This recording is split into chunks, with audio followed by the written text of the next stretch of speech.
I never thought of it as creepy until you brought it up like that. Like it could be real.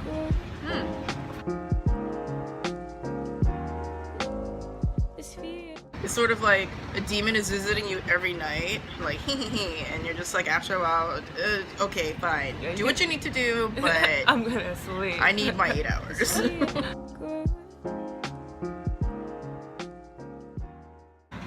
And I think that you definitely would agree with this. Anytime any sort of religion preaches fear, that is probably not as helpful as a non-religious group or organization preaching love. I think so too.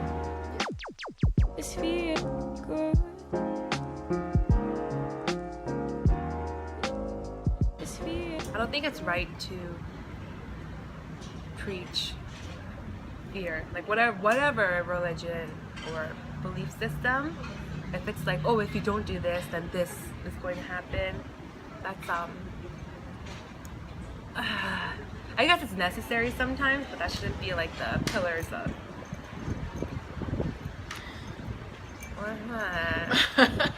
Yeah, these are things that most people don't really think about, because I think in the first world, or in the to be totally honest, non-fundamental Muslim world, we don't really consider it as much because it doesn't affect our day-to-day life as much as the latest iPhone or, you know, the newest season of House of Cards.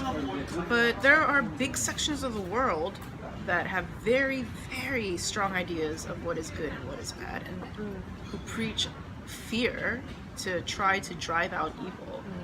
So yeah, fear begets fear, and fear is used by so much of the world, right, to motivate their soldiers, to motivate their ideas. So that's, I think, the reason why also I'm more afraid of people than I am of spirits, because I feel like people are stupid. And so so I really, like, I hate to say this, but I think that the average person, because maybe stupid's the wrong word, but they're not self-aware. So people, you know, psychology has already figured out that people are motivated not by what's possible and all these great things. They're actually more motivated by pain. They love the idea of pleasure, but they're more interested in avoiding pain than pursuing pleasure. I agree. Because if someone's like shows me they love me and like all the possibilities and try to motivate me in a good way to like win a race, then yeah, I'll try hard but not my best. But I'll try a lot damn harder if someone's like, I'm gonna like, you know, cut off your leg if you don't win this race. Or like, yeah, your family kill your family. Yeah. Yeah. Then I'd be like, okay, and I train every day. Yeah, right? It's like, when do we study for a test? A month before the test when we first learn about it? No, the night before when we're just like, oh shit, I'm gonna fail. So yeah, most people are motivated by pain, not so much by pleasure. Most people are motivated by fear, not so much love. But I think that's changing. I would like to think that's changing.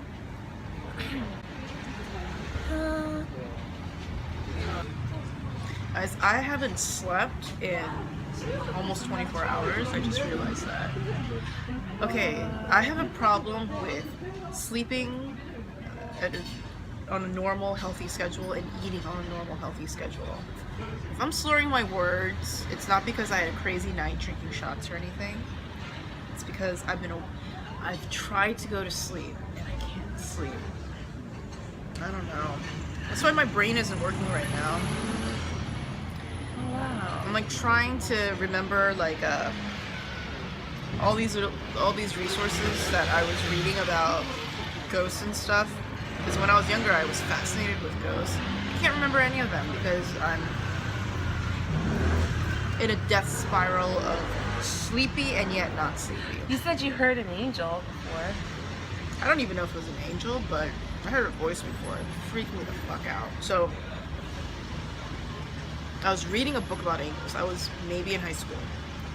I was reading a book about angels. And remember, this is back in the day. This is before Doreen Virtue and, you know, Course in Miracles became mainstream. This was like in the late 90s. I was reading about angels, and I was flat out materialist science skeptic, you know. So after reading it, I closed the book, and it was nighttime, and I was like, yeah, right. If they're really angels, then speak to me right now. Turn off the light, and no joke, like within a minute, I hear a voice right here. We're not talking like inside my head, we're talking outside of my head, right by my ear, saying in a high-pitched voice my name. Not like Chaweon, like Chaweon, like Tinkerbell voice, but outside of my, you know when you have a voice inside your head. This was a voice outside, and it said it clear as day right here, and I was like, oh my god. I woke up, I turned on the light. Never had that experience since, but after I heard that voice, I read something that said that a lot of spirits, because they're coming from a higher dimension, it seems as though their voice is higher. You know, you see them vibrating as light. Well, it's because to materialize from, it's sort of like when you turn gas into liquid. You know, you're taking something that's much more higher in form. Why is it higher? Because the atoms, the molecules are moving faster. And you're trying to solidify it. Okay. So something where, if something is moving faster, it's probably higher, like the waves. Like if you look at the waves, they're not going like this, they're going like this, you know? So the voice, it can be high. So this makes me kind of laugh sometimes when I think when Moses went up Mount Sinai and he was talking to the burning bush, it's very possible that God sounded like Alvin from Alvin and the Chipmunks. Moses! Thou shalt not kill. Maybe. Yeah, who knows what God sounded like. Like when we watch 10 Commandments, God is like, thou shalt not kill. Probably God was just like, thou shalt not covet your neighbor's wife. You know, This is like, not South Park. I've never had that happen. I mean, if God's God, I guess God could talk like he would sound like anybody God wants and look like anyone God wants. But yeah, just thinking about like Moses talking to like an Alvin and the Chipmunk voice is hilarious. Yeah, could have been. So there's like a piece of hair on my mouth. So I'm like doing this ritual, right? And it's called the Lesser Banishing Ritual of the Pentagram. Not like a pentagram, like 666 pentagram. We're talking pentagram as in like from the Kabbalah. So this is like mystical Jewish stuff. So part of the ritual is I think I told you this, you invoke the name of God, but like the ancient Hebrew names, and you invoke a lot of archangels. But for me, because I was just like, ooh, if I'm going to do it, I want to try to do it right. So I'm trying to say the names with the correct Hebrew pronunciation. So I went on that site, forvo.com or whatever it's called, trying to listen to native speakers say like certain, you know, Hebrew words. Like you have to do like a cross thing. You have to do like the sign of the cross. And it's like here you say like eche, and you have to like gargle, right? And part of the reason why you do this, and I watched a Facebook video about this, is English is a language where it's not very guttural, and it doesn't use all of your throat and your soft palate and your tongue, versus a lot of the ancient languages, they do. And when they do that, they activate certain things. The word om, for example, it's considered a sacred sound because it utilizes every single sound. Om, it starts here and then it goes over. I don't even know. But anyways, they figured out that that word, it encompasses, it's like white light. It encompasses all the colors. So, so I'm trying to say it the way that it's said in Hebrew. So it's like, hey, or something like that, and Malkut, and this one is like, it's like Via Buha, and this is like Vigadula. I don't even remember. Anyways, so I'm trying to say the archangel names. One of the angels is the Archangel Gabriel, and it's and Michael. But you can't just say Archangel Michael. You know, just, Won't they know what you're talking about though? They'll know, but I thought you were talking about me. Yeah. No?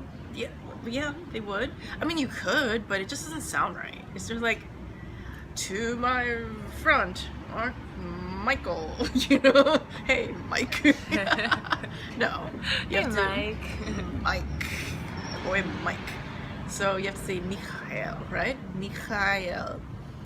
So I'm trying to say that. And then Gabriel, Uriel, and somebody else. Sorry, the one that I left out. Some people like to think of archangels as almost like computer programs. One of those like Norton antivirus thingies. And so I don't even know.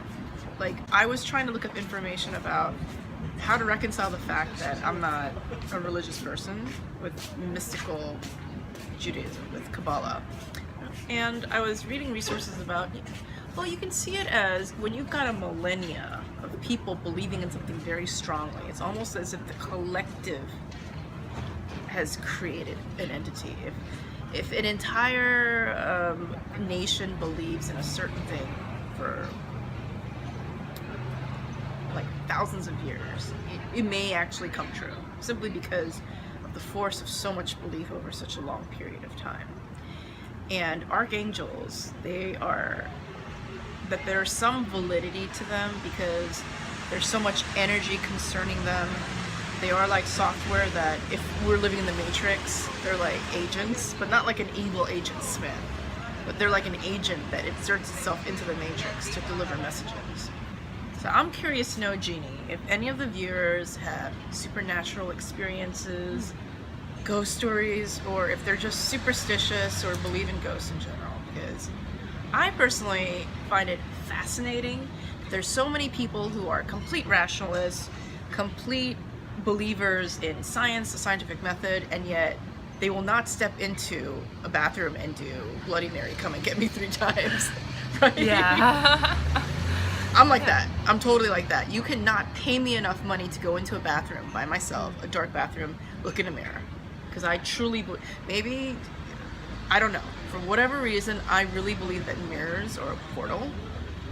And there's absolutely no rational reason behind it. You just believe it? I believe it, and therefore, because I believe it, even if Bloody Mary doesn't come out and get me, the slightest sound after I say it 3 times will probably give me a heart attack and I'll die anyways. So Bloody Mary would still win. Yeah, so if you guys have any sort of stories to share, please. We love reading your comments. We do. We get excited every time someone comments. She sends you a message like, oh, look, someone commented. It's a screenshot, yeah. So alright guys, we are gonna go eat something super sweet. Bye guys.